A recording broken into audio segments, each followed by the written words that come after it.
Book 1, Canto 2, The Issue.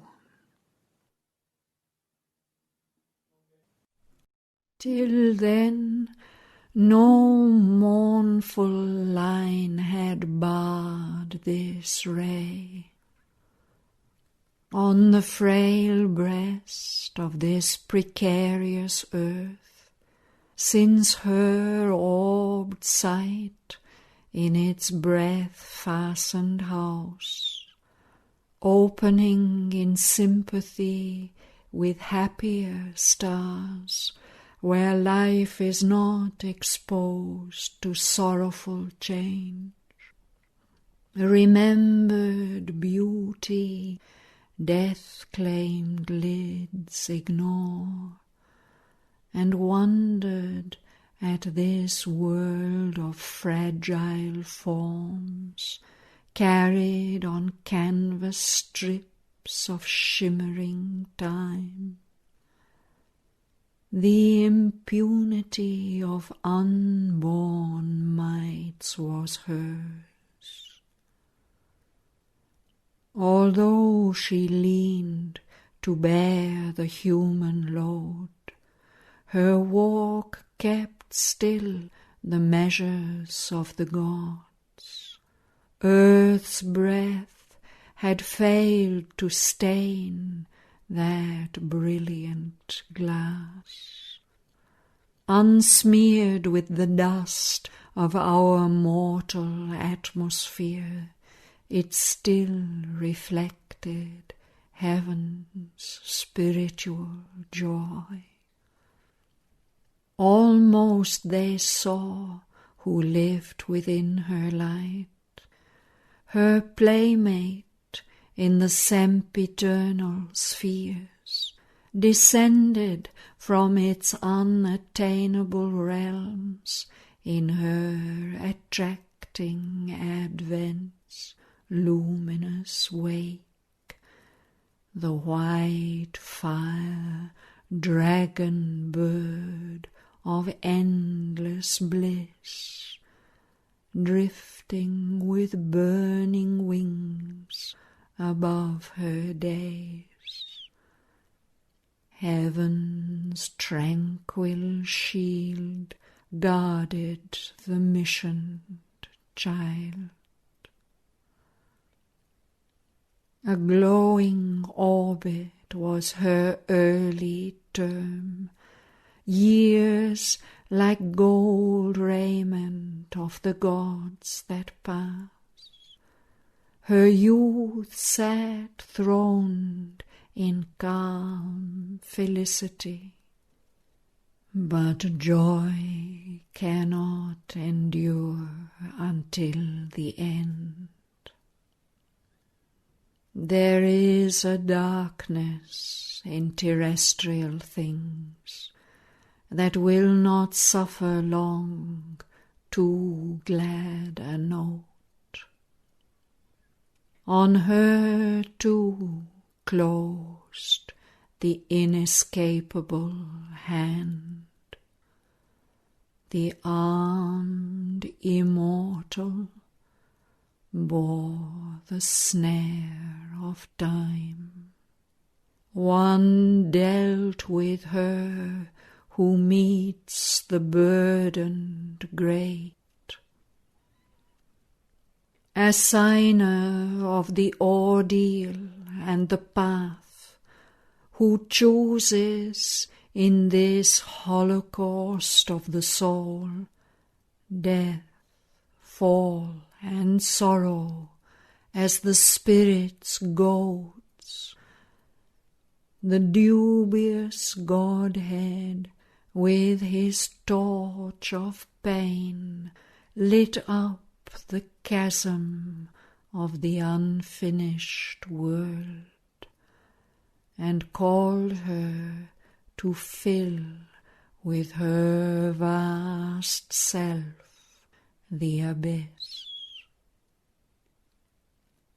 August and pitiless in his calm outlook, heightening the Eternal's dreadful strategy. He measured the difficulty with the might, and dug more deep the gulf that all must cross. Assailing her divinest elements, he made her heart kin to the striving human heart, and forced her strength to its appointed road. For this she had accepted mortal breath, to wrestle with the shadow she had come, and must confront the riddle of man's birth and life's brief struggle in dumb matter's night. Whether to bear with ignorance and death, or hew the ways of immortality, to win or lose the godlike game for man, was her soul's issue, thrown with destiny's dice. But not to submit and suffer was she born. To lead, to deliver was her glorious part. Here was no fabric of terrestrial make, fit for a day's use by busy, careless powers.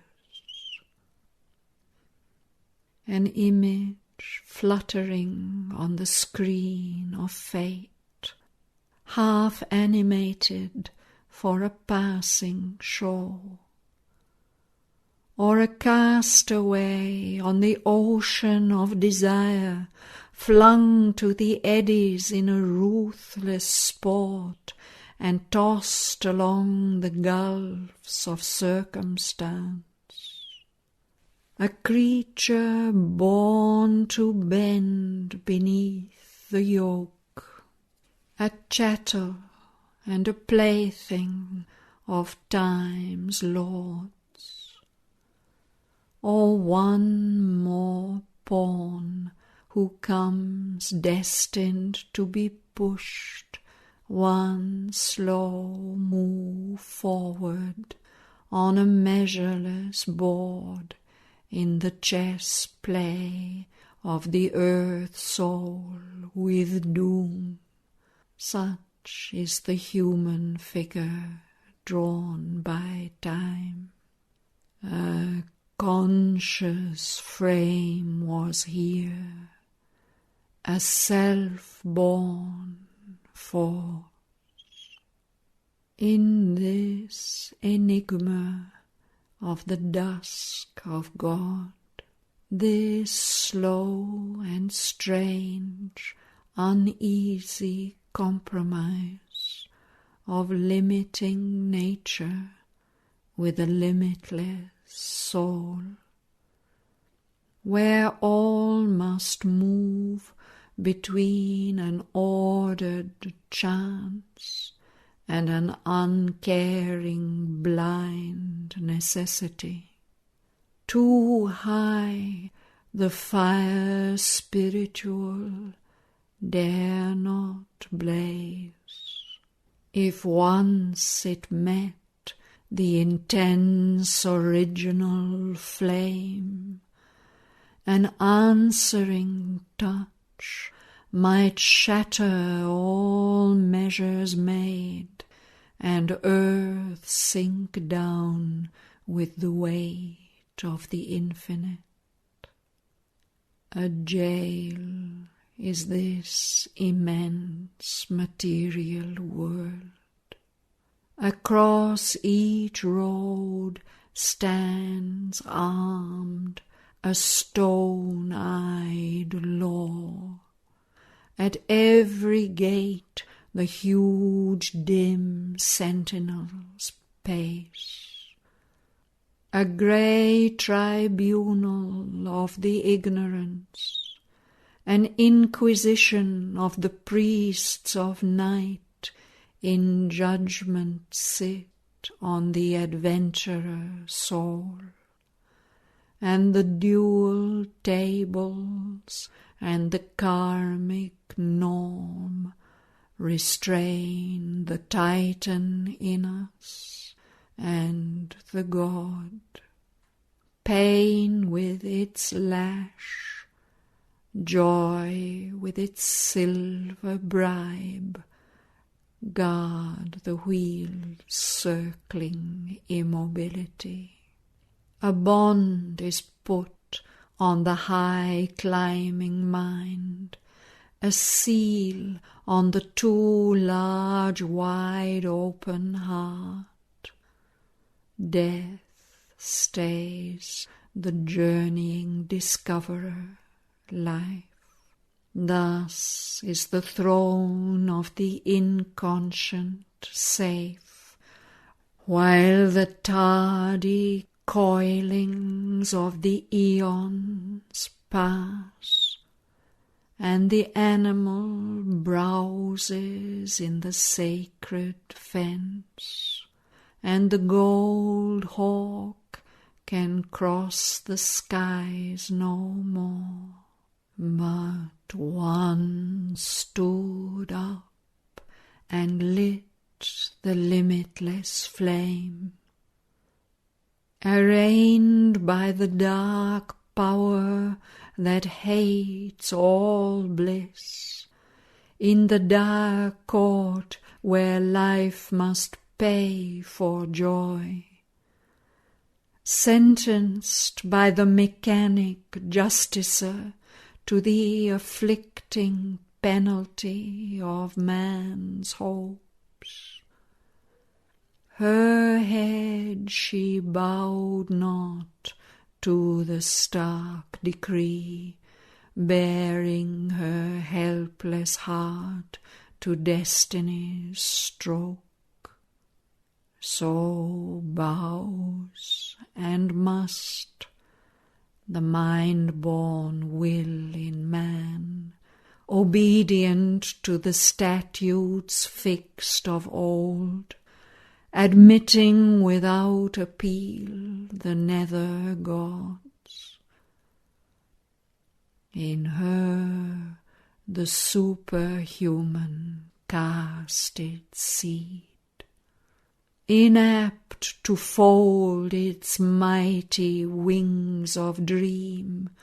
Her spirit refused to hug the common soil, or, finding all life's golden meanings robbed, compound with earth, struck from the starry list, or quench with black despair the God-given light. Accustomed to the eternal and the true, her being, conscious of its divine founts, asked not from mortal frailty pain's relief, patched not with failure bargain or compromise. A work she had to do, a word to speak, writing the unfinished story of her soul, in thoughts and actions graved in nature's book. She accepted not to close the luminous page, cancel her commerce with eternity, or set a signature of weak assent to the brute balance of the world's exchange. A force in her that toiled since earth was made, accomplishing in life the great world plan, pursuing after death immortal aims, repugned to admit frustration's barren role, forfeit the meaning of her birth in time, obey the government of the casual fact, or yield her high destiny up to passing chance. In her own self she found her high recourse. She matched with the iron law her sovereign right. Her single will opposed the cosmic rule. To stay the wheels of doom this greatness rose. At the unseen's knock upon her hidden gates, her strength made greater by the lightning's touch, awoke from slumber in her heart's recess. It bore the stroke of that which kills and saves. Across the awful march no eye can see, barring its dreadful route no will can change. She faced the engines of the universe. A heart stood in the way of the driving wheels. Its giant workings paused in front of a mind. Its stark conventions met the flame of a soul. A magic leverage suddenly is caught that moves the veiled ineffable's timeless will. A prayer, a master act, a king idea can link man's strength to a transcendent force. Then miracle is made the common rule. One mighty deed can change the course of things. A lonely thought becomes omnipotent. All now seems nature's massed machinery, an endless servitude to material rule, and long determination's rigid chain, her firm and changeless habits aping law, her empire of unconscious deft device annul the claim of man's free human will. He too is a machine amid machines. A piston brain pumps out the shapes of thought. A beating heart cuts out emotions' modes. An insentient energy fabricates a soul. Or the figure of the world reveals the signs of a tide chance repeating her old steps in circles around matter's binding posts. A random series of inept events to which reason lends elusive sense is here, or the empiric life's instinctive search, or a vast ignorant mind's colossal work.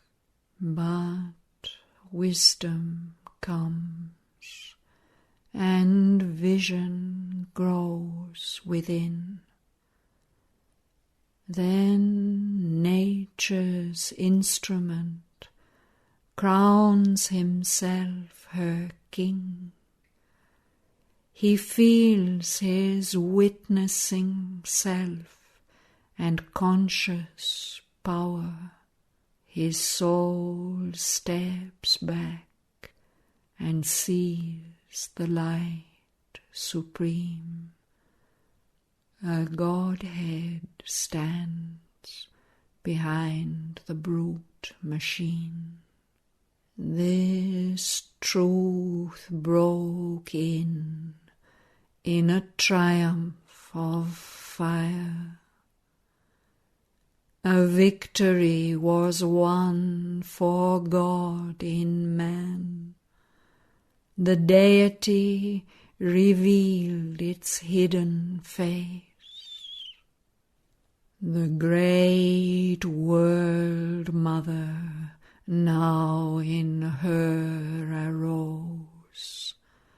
A living choice reversed fate's cold dead turn, affirmed the spirit's tread on circumstance, pressed back the senseless dire revolving wheel, and stopped the mute march of necessity. A flaming warrior from the eternal peaks, empowered to force the door denied and closed, smote from death's visage its dumb absolute, and burst the bounds of consciousness and time.